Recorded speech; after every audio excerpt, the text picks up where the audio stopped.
So welcome to another Machine Monday. Today I want to talk to you about a practical use case of augmented reality. So imagine the scenario where a customer's bought a production line from us and they tell us they want to increase the volume.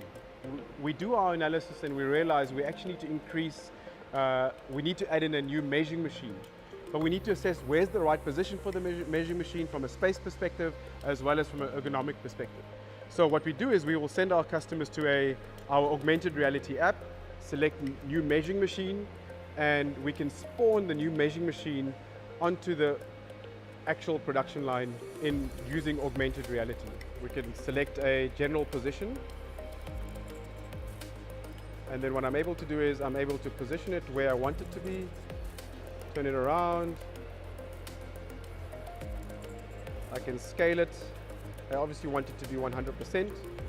And then in addition to that, I can actually check the ergonomics of the machine to see if it is in the right place from an operator loading perspective. Here's another Machine Monday.